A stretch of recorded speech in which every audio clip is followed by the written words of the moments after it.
All right, moving on to the next Marvel topic. Again, this will be spoiler free. We'll just kind of touch on our original thoughts of the story itself, general thoughts on the story, the presentation, and what have you. Loki season 2 has come to a close, and in my opinion, it has once again shown that Disney Plus has a better grasp on kicking out awesome Marvel stories more than their movies right now.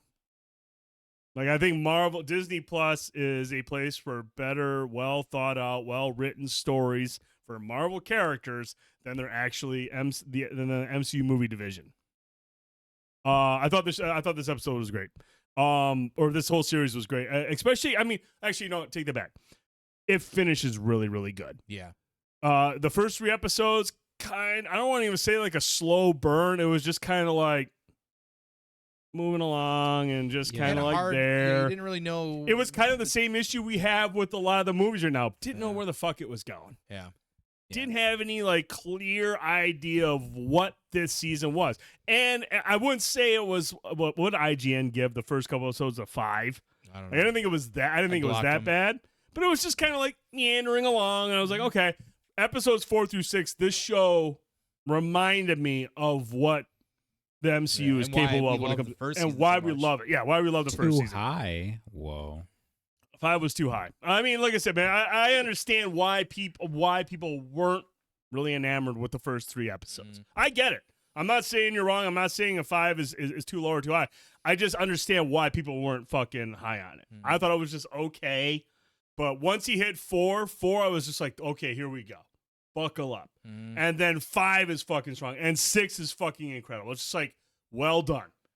Well done. I'm glad you guys got a grip on things and delivered a fucking hell of a story. But yeah, it takes a while to get there. The ensemble is great. Everyone's fucking awesome in the show. The performance is great across the board. It was entertaining. It was tragic to a degree. The Loki's fate, it was kind of foreshadowed in a way. Yeah, it was. But it's, dude, like, Tone, I know you want to address this, and I think you're 100% right. Has there been growth for a character more compelling than what we saw from Loki in season 2?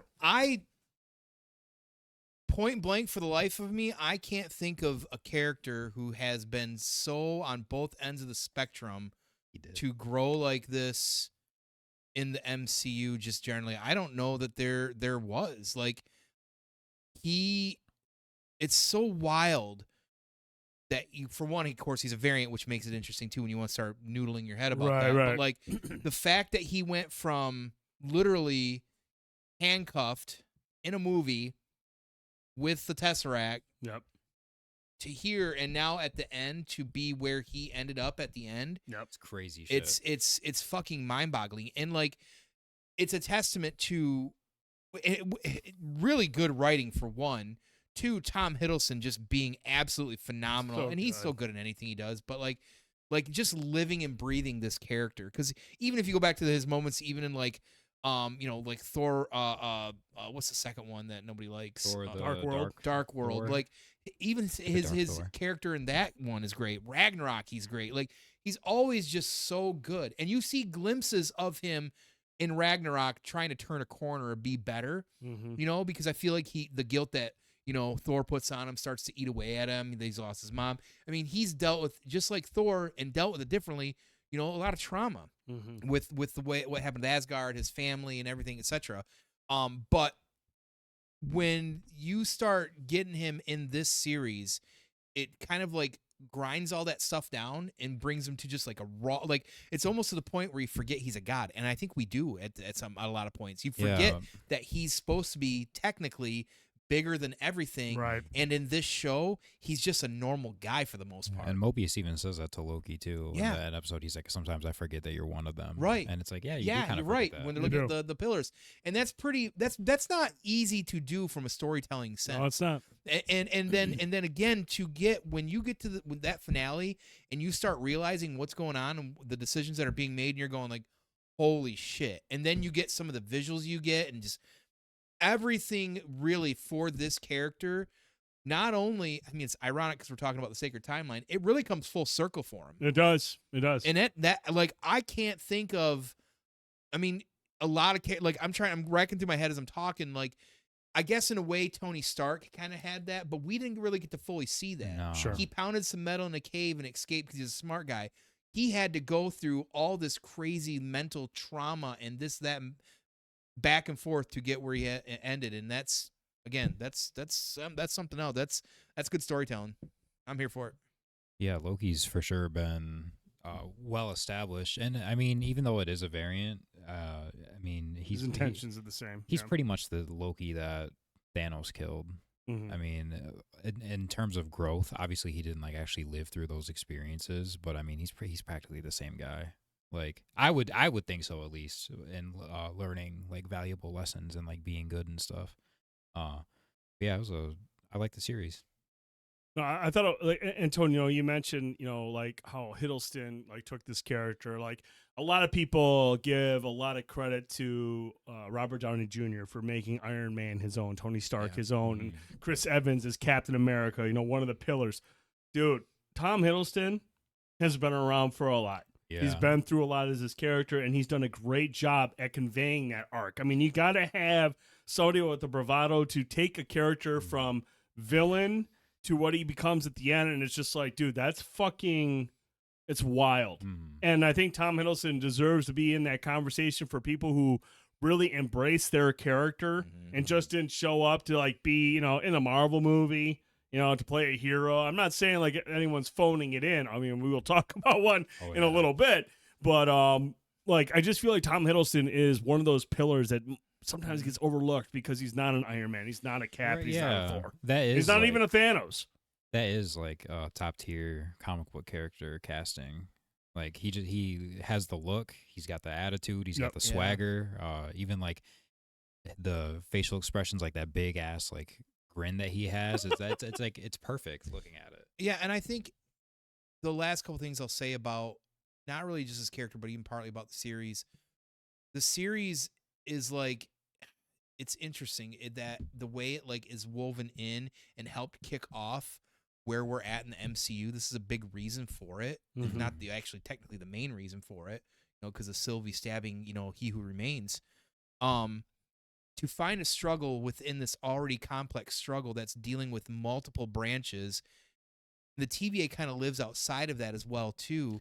And it's like they managed to find this like pocket of reality that that you care so much about that you don't want to see go away. It's towards the end, because honestly, the last thing that I want to say about it is that there are moments, and when we get them, like they're sitting there eating the key lime pie, the buddy shit between him and Mobius, like if we're talking Tom Hiddleston and Owens, like they have great chemistry. Oh, yeah. Like like the two of them together as a duo, like that's part of the reason I really enjoyed the series is because, especially more in the first season, I feel like the second season wasn't as much. We got it when they were at the World's Fair or whatever, but like they just like, I don't know what it is about those two, but it's just like they play off each other very well. They have really instant chemistry, and I'm telling you, like again, and maybe it's the writing, maybe it's a little bit of everything, but there's some really great stuff that goes on in this series that I wish they could replicate in some of their other products. Yeah, 100%. No. Sorry, go ahead. I was gonna say just obviously there's like a couple like things in there where I'm like, this could have been written a little bit better, had a little bit like more of an in-depth explanation. Loki is why he's Tricky Regent. Tricky said. Oh, that's cool. I didn't know that. But like I like visually it was great. We haven't seen decent effects like this in a Marvel thing in a long time. CG looked good for a Disney Plus show. I can imagine the budget was probably fucking massive because like all of them are for some reason. Everyone did good. Like all the supporting cast, I cared about all the characters. I liked all of their like chemistry and camaraderie together. Ke Kwan was excellent in the show. Ouroboros, he like stole a lot of the scenes he was in. Just like so fucking funny. He's just got that screen presence. Like he's just so energetic. There's a scene that he has with a character. Can we spoil it right now? Have people watched those? Is that I wouldn't. I'd hold it. So with a character. There's a scene he had with a character, and he was like, "It's like a snake eating its own tail," and I was like, "Fuck, that's like such a funny line because his character's name is Ouroboros." I was like, "That's such a funny It's joke." about sacred timeline, the circle. So but like it's just a nice show. It's good to have something that like people like a Marvel thing that like people actually like thought about when they were making it. Yeah. I feel like it's got to be because it kicked off the current MCU as far as the multiverse. It was the one, so yeah, it's big deal. It's fucking sweet. I like the show a lot. Yeah. I don't want them to do a third one though, just because like it's perfect the way it is. Yeah, not perfect. I mean, they can if they want to, but I mean, I just feel like a lot of this stuff, if they do explore it, they'd be able to explore it on the big screen. I feel like with where they're at with this series, it's set up for a big part of what's going on, what's going to happen going forward. So I mean, I would rather them move all that to the big screen and explore some other stuff. But I mean, if they did do another season of it, I'd be cool with it. I'd be okay with it. I would just prefer they move this to the big screen, be a part of it. Because if there's anything this current MCU universe needs on the big screen, is more compelling story. Absolutely. And move this up that way. I also thought that they handled time travel and really well. Yeah, they handled it in like a really creative way as well. And like early on, I think it was like one of the first couple 3 episodes, Loki talking to Ouroboros. Yes. And just like that whole conversation and like how they like dealt with past Ouroboros and future Ouroboros and like the whole conversation. And then he helped use that for the climax. He did. Yeah, he did. Like incredible the way that they handled time travel because it like actually like kind of made sense and I like the wall breaking where Loki would say that a couple because I promise this will make sense.